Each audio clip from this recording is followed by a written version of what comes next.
It's another Football Friday Hangout from newsok.com. I'm Jenny Carlson, sitting in for sports editor Mike Sherman today, joined by a big chunk of our college football coverage team, as we now have signing day in the rearview mirror, but still lots to talk about.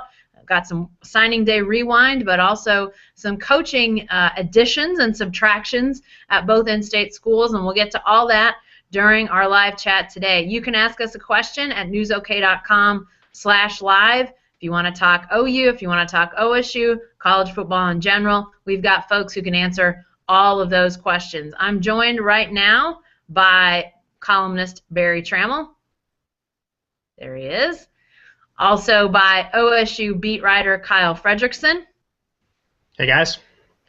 And we'll be joined in just a moment by OU beat writer Jason Kersey. We've got all sorts of things to talk about, guys, but Kyle, let's start with you. I mentioned staff changes, and Bob Conley, the first-year offensive line coach at OSU, looks like he's no longer the offensive line coach at OSU, on his way to Southern Cal. What do we know about that position at this point? Is there an obvious candidate to fill the job, and any idea how much it might or might not have affected signing day for the Cowboys? Yeah, it's kind of interesting.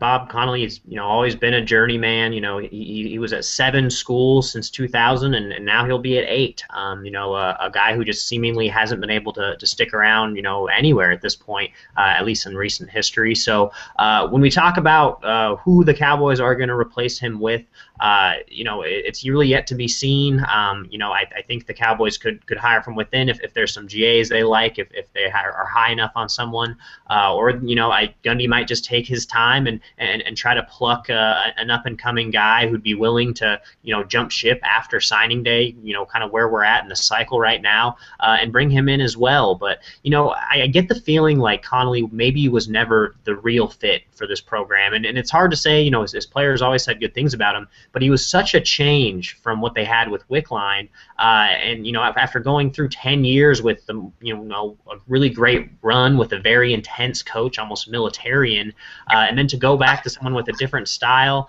it might have just kind of made Mike Gundy realize that he wants an intense guy. They brought Eric Wolford in from Youngstown State, a guy who was kind of branded in the same boat as Wickline as far as his coaching style, and then he went off to the 49ers, so to coach their offensive line. So, I think at this point that they're just kind of bummed that, Wolford was hired away, but got to be happy for him with that NFL gig. So a lot of questions about this. Gundy said he was going to take a week off and then basically come back and dig into it then. So he doesn't seem too stressed about it, but kind of take from that what you will as far as what his next move is going to be.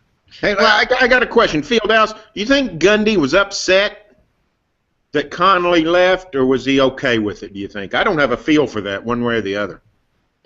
I get the feeling that he wasn't all that upset. Like I said, we're just talking about a very drastically different coach than what the Cowboys had for the past 10 years, and then it's a year where they give up 40 sacks. So you just don't ever get the feeling like maybe that marriage was a good one. I mean, it's hard to say with how sealed shut they are and everything, but just the way Gundy talked about it, like you said, he's going on vacation, he's taking a week off, and then he's going to figure it out.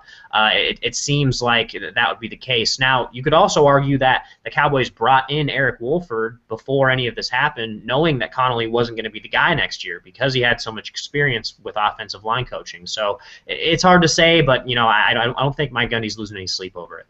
Kyle, last word on this before we talk about staff changes at OU.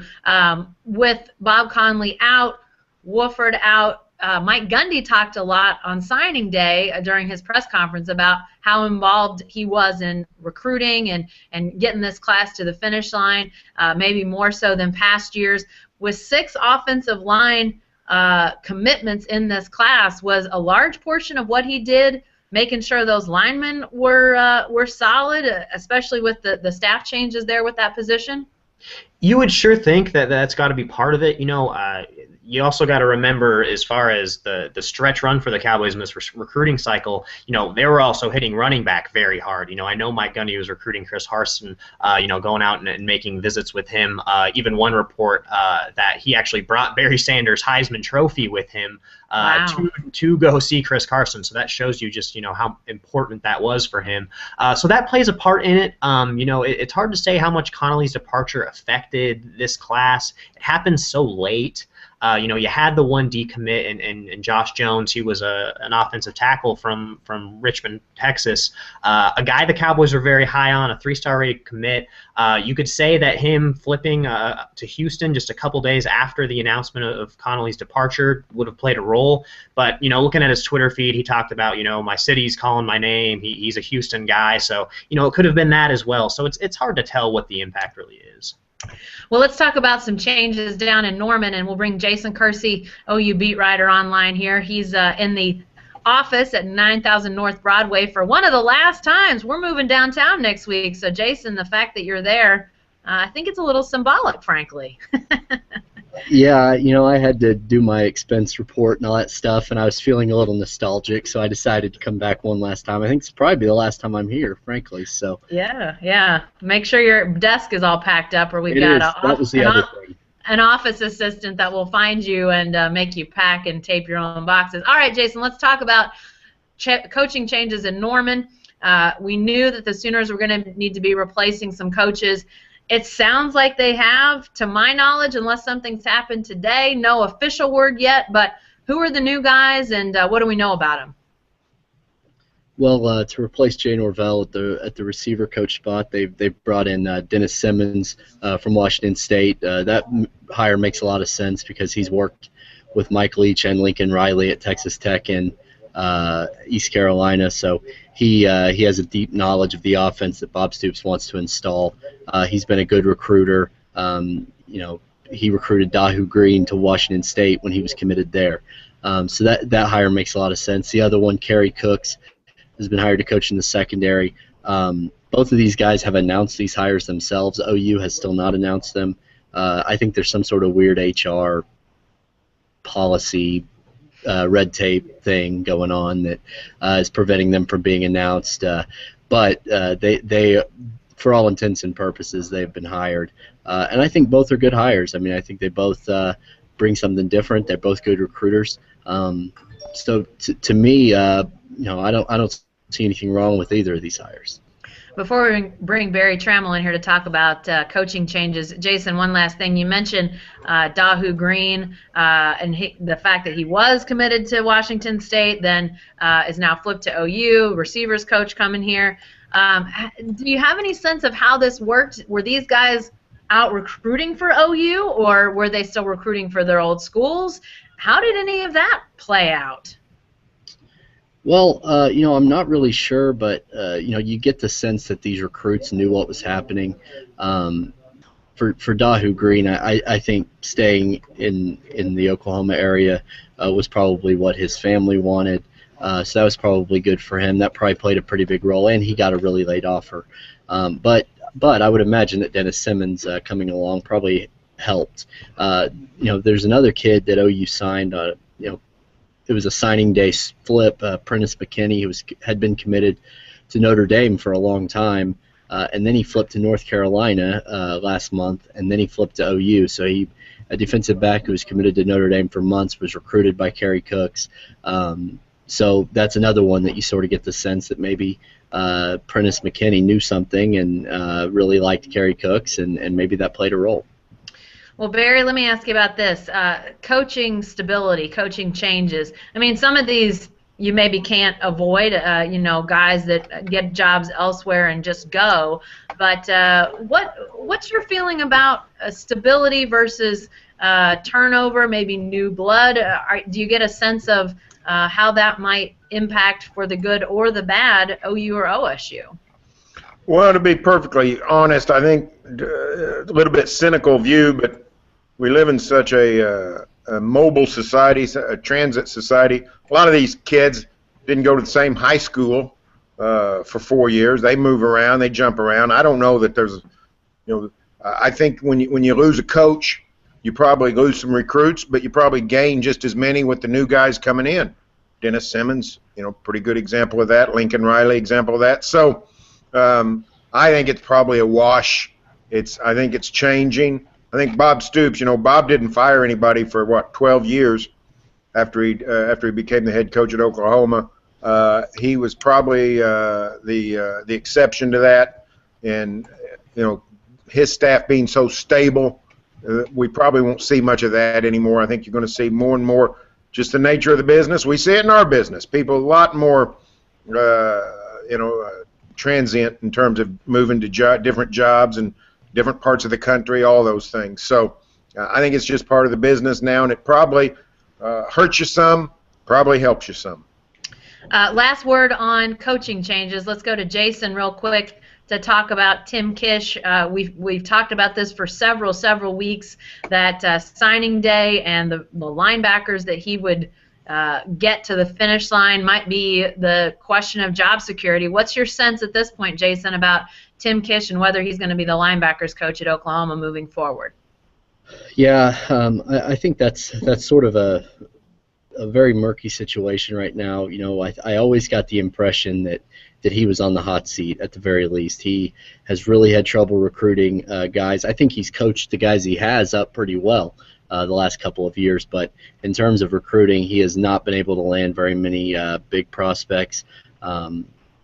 So especially this year, they offered over 20 linebacker scholarships and only got 2 commits. One of them was a very late commit. So and then the other one, Ricky DeBerry, who might be the best player in the class, was more recruited by Jerry Montgomery than Tim Kish. So so you sort of always got the sense that Kish was on the hot seat. Then on Wednesday on signing day, Soonersports.com puts all their assistant coaches on with Toby Rowland and on the online for their little online show, and the only coach that wasn't interviewed, the only current coach that wasn't interviewed was Tim Kish.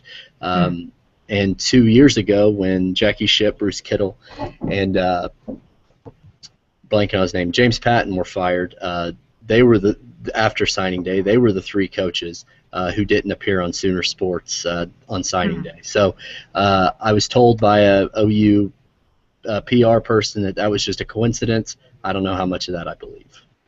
Good detective work, Jason, by the way. All right, hey, let's talk about some junior college signees, and both OU and OSU dipped into the junior college pool. They always do. But Kyle, as you wrote, I think it was today, yeah, it was on the cover of our sports section on News OK. People can read it right now. The pipeline to Butler Community College up in Kansas for the Cowboys got 3 guys, including Chris Carson, probably the star of this class for Oklahoma State, some other junior college guys that were signed, offensive linemen, a good steady dose of offensive linemen. Is it too many, Kyle, or is this just a necessary evil? I don't even know if it's an evil. Is it just necessary right now for the Cowboys? It definitely is a necessary part of what the Cowboys need right now. A lot of people are going to look at the number of not only junior college transfers, but transfers, and Victor Sulaco from UAB, as well as Michael Hunter from Indiana, another fifth-year guy who's coming in, and kind of wonder if Cowboys are kind of using these guys as emergency patches to fix some of the problems they have. But in this case, I think that shouldn't be too much of a concern, because if anything, at the very worst, it appears that these guys will provide quality depth. The only JUCO guy that I see in this group who's really solidified himself as a possible starter right off the bat is Chris Carson, and the running back. And from everything we've heard, he has all the tools to be Big 12 ready right away. So, that's the one guy that the Cowboys will heavily lean on. But considering everything that OSU has coming back, I mean, so many of those starters from the Cactus Bowl victory, these are guys who are going to be there in case someone gets hurt. And, as we've seen with this Cowboy team, especially a quarterback, high-profile guys go down, and it's a next-man-up mentality. And if you can bring in a 300-pound junior college offensive lineman who has a couple of years under his belt, as opposed to an 18-year-old who's still getting adjusted, you like to have that second option. Barry, the junior college ranks that get brought in on signing day, like I said, it happens every year, and everybody does it to some degree. What are coaches? What are they thinking about in terms of the number of JUCOs, the positives, the negatives? What's your feeling about when it works and when it doesn't, and maybe why it does in certain scenarios and doesn't in others? Well, I mean, it's not a good long-term development to continually to have a bunch of JUCOs. With OSU, is it 7? I think you said, Kyle, 7 JUCO guys coming in. That's too many on a regular basis. Now, in specific cases where where it's sort of an urgent situation, you have to do it. Bill Snyder does it on a regular basis. Oklahoma State doesn't want to do that. However, you go back to last season, 2013, all those seniors, 27, I think, seniors, 28 seniors, ended up 30-something guys off that 2013 team were gone in 2014. So in many ways, Oklahoma State had a brand-new team in 14. The depth was very soft, not great. I think there were holes, and I think Gundy is just trying to plug holes. It's not something he wants to do. I think on a regular basis, 1, 2, maybe 3 JUCOs at the most is what you want to do. You don't want to get up into the 5, 6, 7 range, but on occasion, circumstances demand it. Yeah. Let's transition back to OU for a second. Sort of news of signing day at OU. Okay, it was Joe Mixon. We'll get to that in a second. But Barry, Bob's got a new hip, for crying out loud. A new hip for the head coach? Well, hip replacement surgery is, you actually have heard about it before. Well, I was going to bust him about being so old, but the truth of the matter is, Bo Jackson needed a new hip a long time ago. That was like 20 years ago.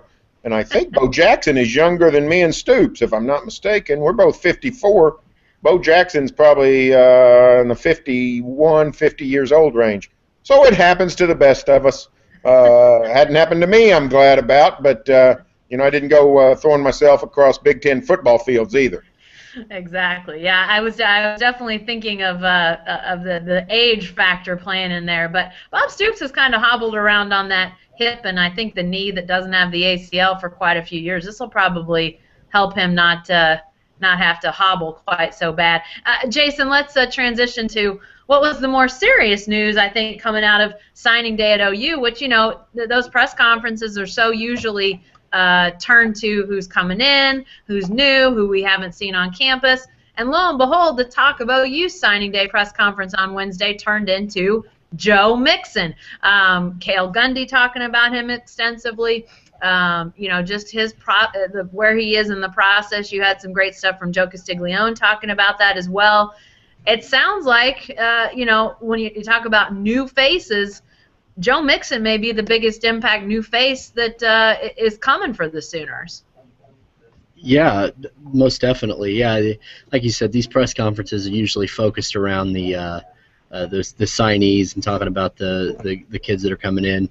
At the end, near the end of Cale Gundy's thing, I just took a shot and asked about Joe Mixon, and it wasn't sure if he was actually going to answer the question or not, but he did, and gave some really interesting thoughts. So, I do think Joe Mixon's going to have a chance to come back and be part of the team. I think that in terms of his on-the-field skill set, he fits very well into what Lincoln Riley wants to do. He's when he was coming out of high school in California, he was considered the number one or number 2 all-purpose back in the country. So he's very good catching the ball out of the backfield. He can play in the slot, I think, if they need him to. So there's definitely room in this offense for Samaje Perine and Joe Mixon. I think that was sort of a question a lot of people had. But in terms of his off-the-field stuff, he's not all the way back yet. I think he's back with the team. But from what Joe Castiglione told me, this is a step, and he's earned this step. But there are more steps he's going to have to earn before he's going to be fully christened as a member of this team again. So I think OU gave him a very harsh punishment. There's a lot of people who probably think that it should have been harsher. But to those people, I would say this was still a very harsh punishment, making him sit out this year. So It'll be interesting to see what happens. You know, everybody who knows Joe Mixon that I've talked to, from his people back home to the people in Norman, and this goes back to when he signed last year, and I was writing stories about him, say that he's a great kid, has a good attitude, and that this incident is very out of character for him, and I guess we'll see. Yeah. Well, Barry, we'll let you get the last word on Joe Mixon for now. Obviously, this will be an ongoing discussion as he works to get back on the field for the Sooners. But, you know, as Jason said, there are some people out there that might say, you know, he should have been completely kicked off the team, but obviously OU decided to keep him on the team. As he continues to take these steps, spring football, spring game, fall camp, first game, I mean, this is going to be an ongoing storyline for the Sooners. How are they going to handle this? Because it's always going to be Joe Mixon, you know, the guy that spent a year off the team because he punched a female student. How's OU going to try to handle this? How should they try to handle all of that? Well, how I would handle it is I would go handle a certain PR firm that I know well and say, hey, take over for us because we haven't done very well with this. And part of the problem is I think Joe Mixon lawyered up so fast. So they've got some problems, but a few things I need to say about Joe Mixon. I'm getting very tired of several things. One, I'm getting tired, J.K. referenced it, I'm getting tired of people that say OU wasn't very tough on this situation.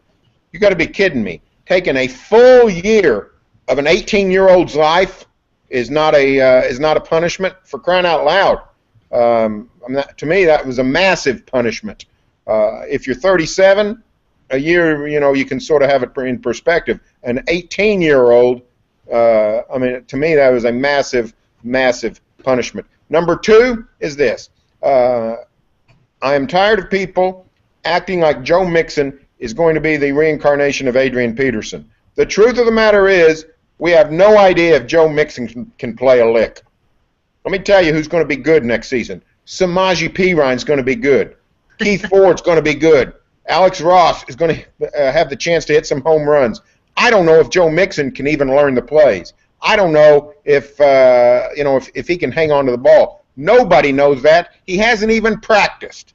So this idea that OU's got a superstar in the wings, let's wait until he actually shows any kind of football acumen. And number three, but answer your question in particular, Joe Mixon's going to have to apologize.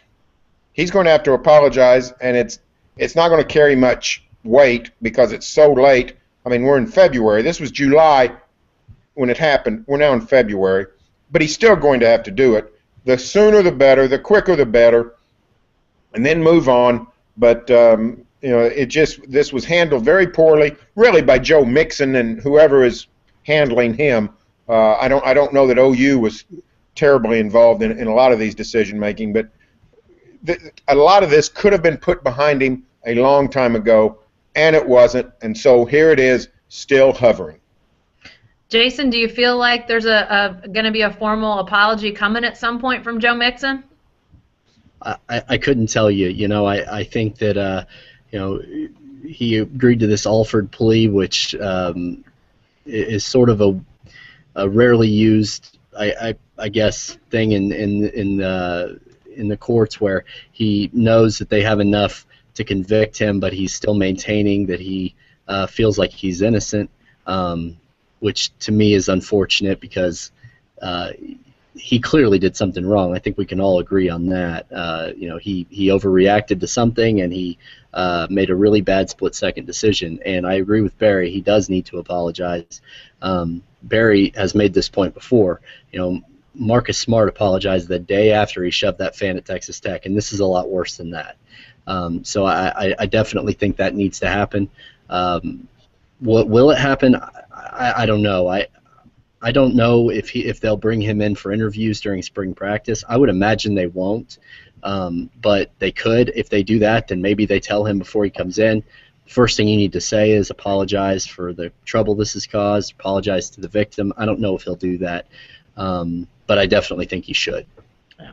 Definitely something to watch as spring ball gets closer and closer for sure. Hey, guys, let's wrap up this Football Friday Hangout. Looking ahead a little bit, we want to look into our crystal balls for this time next year as signing day 2016.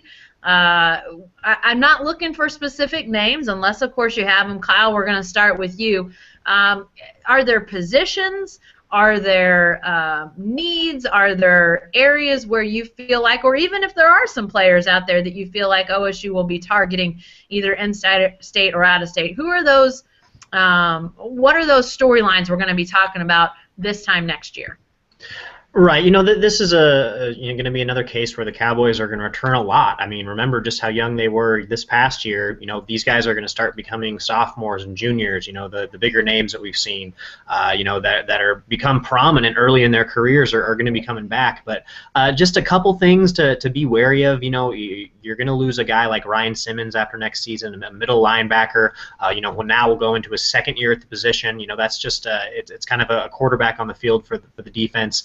Whenever you have to replace a guy like that, you wonder if you can shift a Seth Jacobs to the middle or bring in a new guy to play that role. That's something to watch, and as well as quarterback. Obviously Mason Rudolph is the guy, and he'll be a sophomore next season. But after this following year, Dax Garman, as well as J.W. Walsh will be at eligibility. So the Cowboys are probably going to at least have to add another quarterback in this next class. They've already offered one guy, in some of the recruiting work that we did this year. Nick Starkel from Argyle, Texas. He's a 2016 QB.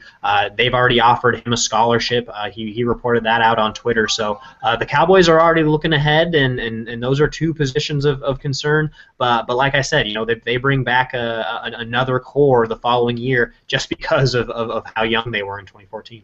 Yeah, for sure. Let's throw the same question to Jason. Storylines this time next year. What do you feel like we're going to be talking about as it relates to the Sooners and signing day? I think that we'll be talking about linebackers. I've written a lot about it. I think that that's the position that they have got to get more of.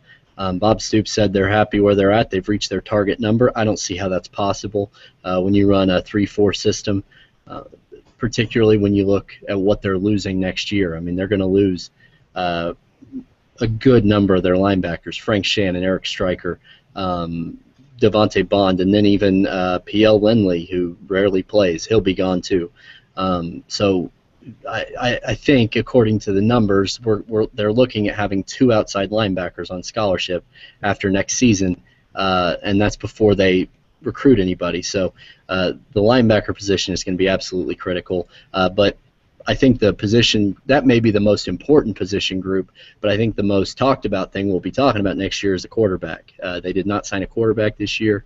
I think they tried to make a run at a few but couldn't get anybody committed.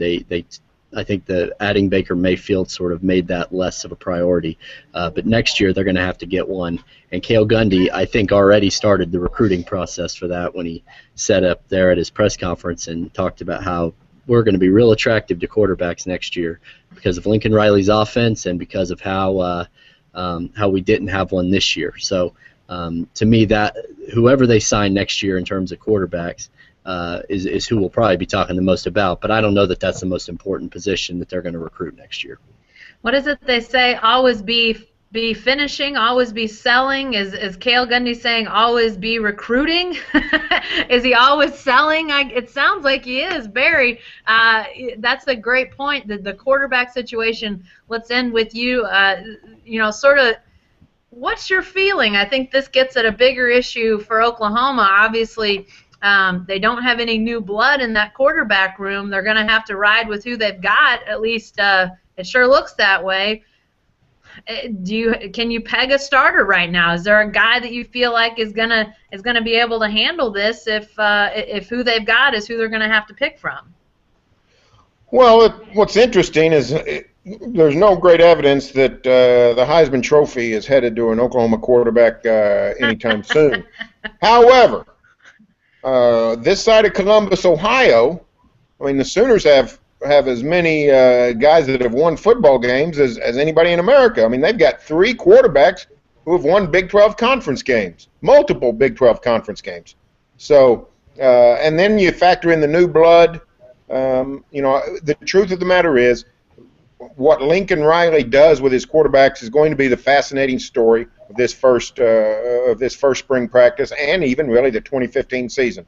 Can he do what Mike Leach did with Josh Heupel in 1999? When Josh Heupel got here in 1999, we thought, you know what? Here's a guy that at least knows how to take a shotgun snap. That's literally what we thought and were pleased about. You know, at least they got somebody that can take a snap. Little did we know that he would end up being a Heisman runner-up and a program changer. So maybe these guys, maybe new blood, new coaching can do something for any of the guys, including maybe Justice Hansen is the guy. Who knows? So I think it's going to be a fascinating spring because you've got you always have a veteran coach and new quarterbacks. Well, now we got veteran quarterbacks and a new coach in Norman. So that's going to be fun to watch. So I don't know what's going to happen. I'm just glad you didn't ask me about the 2016 recruiting class because I was going to, the way you did the field house, because I was going to say I've moved on from 2016. I've got to go. I got to get out to an 8th grade combine today. I don't know, Barry. You were so positive about the Sooner quarterbacks. I think this whole signing week thing may have gotten to your head. Your positivity is taking us out on a great note, because isn't every coach excited about their signing day class? When have we ever heard a signing day class isn't any good? All right, that wraps up our Football Friday Hangout. Thanks for joining us. Thanks to all my cohorts for joining us, and a special shout out to Eric Horn, who coordinated and produced today. Thanks, Eric. See y'all later. Be sure to stay with the best coverage team anywhere, newsok.com, and every day in the Oklahoman.